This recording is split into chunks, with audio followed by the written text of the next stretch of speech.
Hi viewers, welcome to our channel. ప్రస్తుతం మనతో పాటు సీనియర్ పొలిటీషియన్ అండ్ మాజీ హోంమంత్రి మైసూర్ రెడ్డి గారు ఉన్నారు. వారితో ఒకసారి మాట్లాడదాం. సార్ నమస్కారం సార్. నమస్కారం. సార్, ఢిల్లీలో బీజేపీ విజయం, ఆప్ ఓటమి చూస్తున్నాం సార్. మరి బీజేపీ విజయానికి గల కారణం ఏంటి? ఆప్ ఈ స్థాయిలో ఓడిపోవడానికి గల కారణం ఏంటి? ఎందుకంటే లాస్ట్ టైం 2 ఎలక్షన్స్ తో చూసుకుంటే 60+ 2 సార్లు సాధించిన ఆప్ పార్టీ సార్ అతి ఘోరంగా 20+కే పరిమితం అయిపోయింది.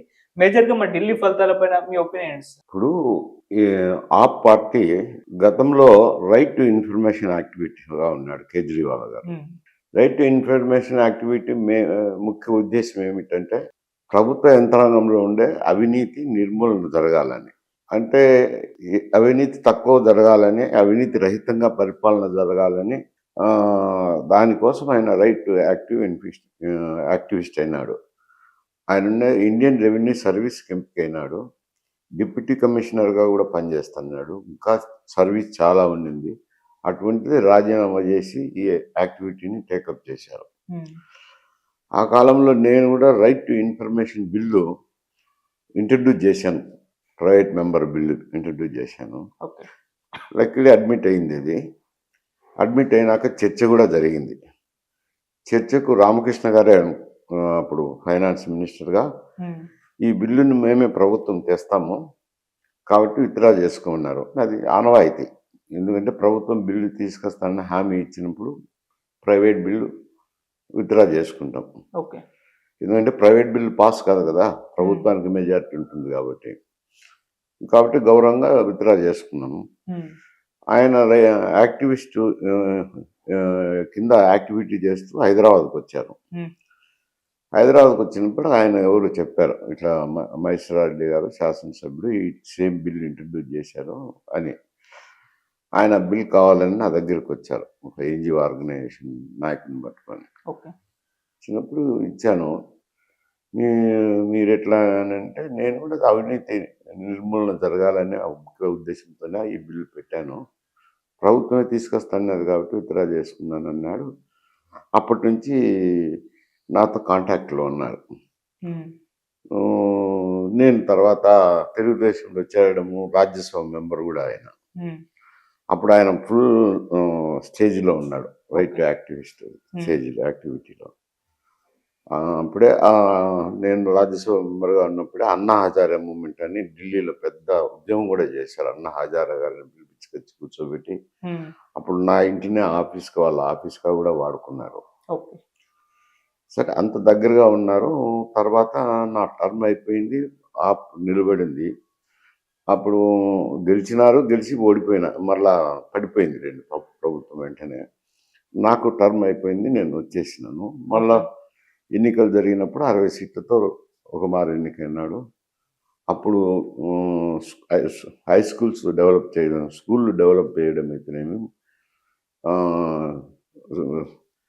ఈ హాస్పిటల్స్ డెవలప్ చేయడం ఏమి మంచిగా డెవలప్ చేసి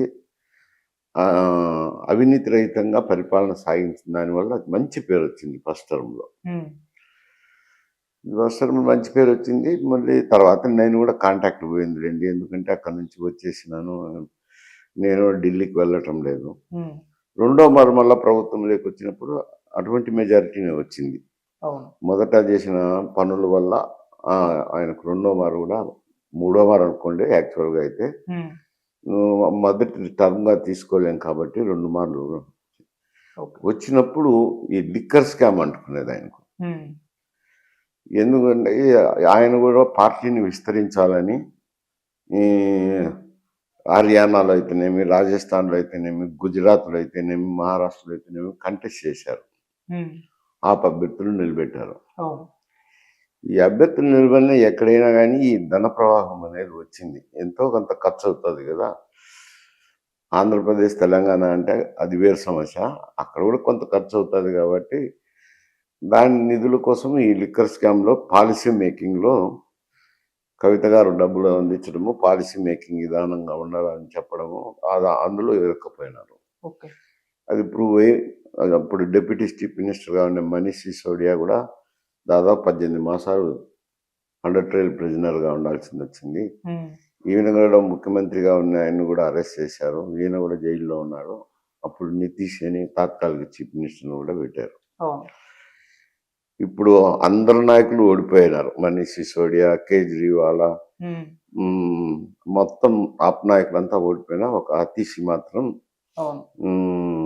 ఆమె ఒక్కటి గెలుపొందింది.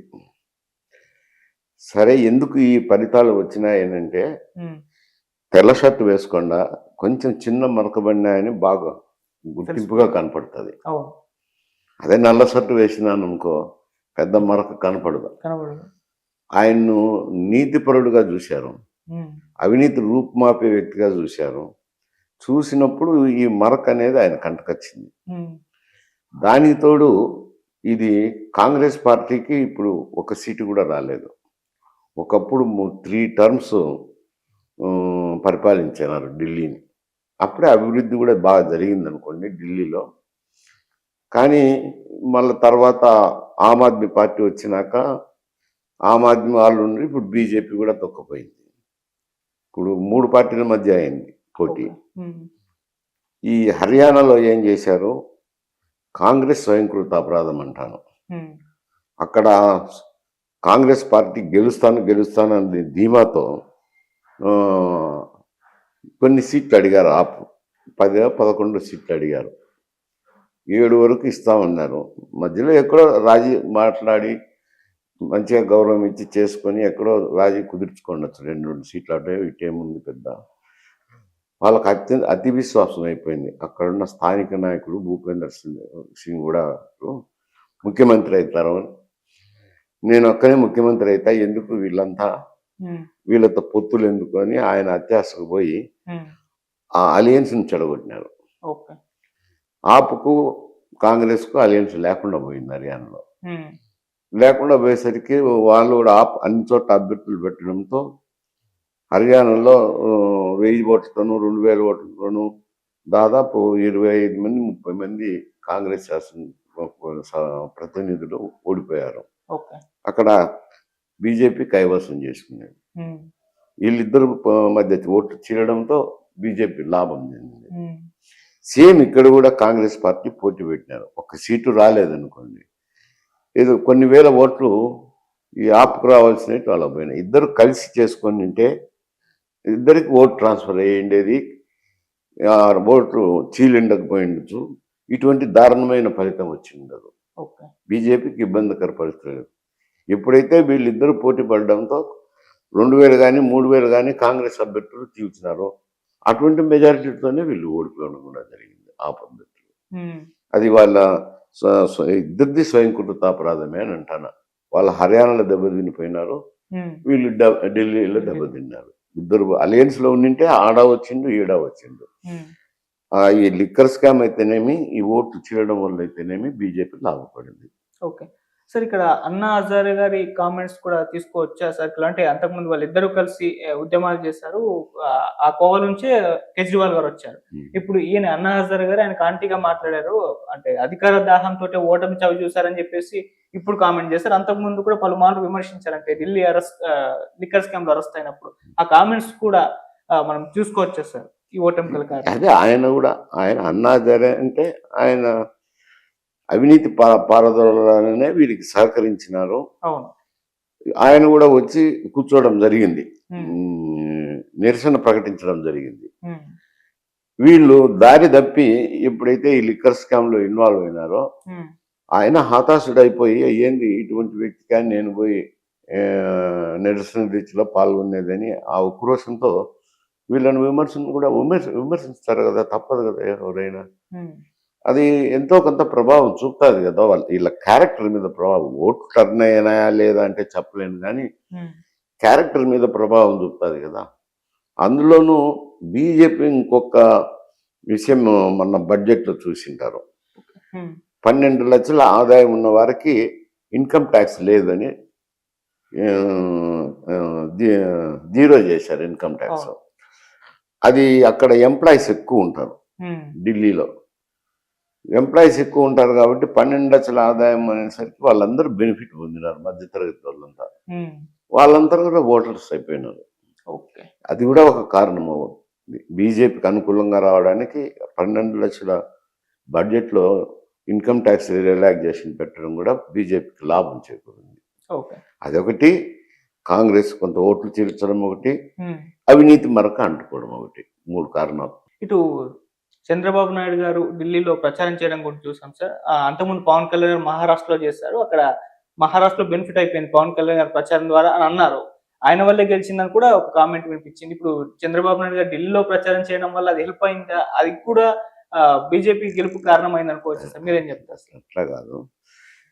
ఇప్పుడు ఆయన చేసింది 4 సీట్లలో ప్రచారము. ఉమ్, అవి తెలుగువారు ఎక్కడైతే ఉన్నారో ఉమ్, ఆ తెలుగువారు ఉన్న సీట్లలో, అధికంగా ఉన్న సీట్లలో ఆయన ప్రచారం చేశారు. ఇక్కడ కూడా అదే విధంగా పవన్ కళ్యాణ్ కూడా తెలుగువారు ఉన్న చోట ప్రచారం చేశారు. ఉమ్, ఇప్పుడు 4 సీట్లతోనే గవర్నమెంట్ ఫామ్ కాలేదు కదా, ఎక్కువ వచ్చినాయి కదా. అయితే కూటమిలో ఉన్నారు. బీజేపీ ఎన్డీఏ కూటమిలోనే, ఆంధ్రప్రదేశ్లో ఎన్డీఏ కూటమి ఉంది. కూటమి తరపున ఇతర రాష్ట్రాల ముఖ్యమంత్రులు కూడా పిలిపిస్తుంటారులేండి, సహజంగా పిలిపిస్తుంటారు. వీళ్ళు పోయి వాళ్ళ బీజేపీకి అనుకూలంగా ప్రచారం చేసి వచ్చినారు. ఇక మహారాష్ట్రలో పవన్ కళ్యాణ్ అయితేనేమి, ఆడ